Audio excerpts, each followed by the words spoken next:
இந்த கருவாடு சம்பல் சாப்பிட்டதுக்கப்புறம் நான் இதுக்கு ரொம்ப அடிக்ட் ஆகிட்டேங்க. ஸோ கண்டிப்பாக ட்ரை பண்ணி பாருங்கள். இது செஞ்சு முடிச்சு இது காலியானதுக்கப்புறம் கூட இந்த பாத்திரத்தில் கூட சாப்பாடு போட்டு பெரட்டி சாப்பிட்லாம். ஸோ அவ்வளோ டேஸ்ட்டாக இருக்கும். ஸோ இந்த டிஷ் எப்படி பண்ணலான்னு சொல்லிட்டு பார்க்கலாம். வாங்க வீடியோக்குள்ளே போகலாம்.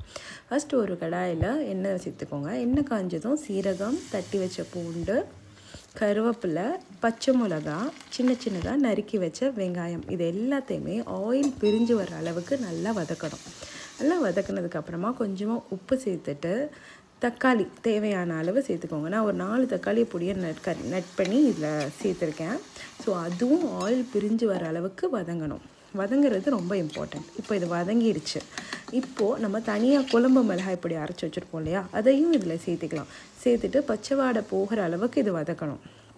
கொஞ்சமாக புளிக்கரைசல் அதையும் இதில் சேர்த்துட்டு நல்லா மிக்ஸ் பண்ணி விட்டுருங்க. இப்போது நம்ம கழுவி வச்சுருப்போம் இல்லையா, அந்த கருவாடு, நான் நெத்திலி மீன் கருவாடு யூஸ் பண்ணியிருக்கேன். ஸோ நெத்திலி மீன் கருவாடு இதில் சேர்த்துட்டு ஜஸ்ட் வதக்கி விட்டுருங்க. இப்போது இதில் கொஞ்சமாக தண்ணி சேர்த்துக்கோங்க, தேவையான அளவு சேர்த்துட்டு அதையும் கிளறி இது நல்லா குக் பண்ண விடுங்க.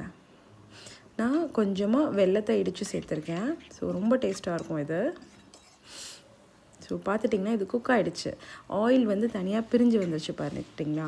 ஸோ இதுதான் இதோட ஸ்டேஜ். இந்த ஸ்டேஜில் நம்ம கொத்தமல்லி தழை போட்டு இதை ஆஃப் பண்ணிடலாம்.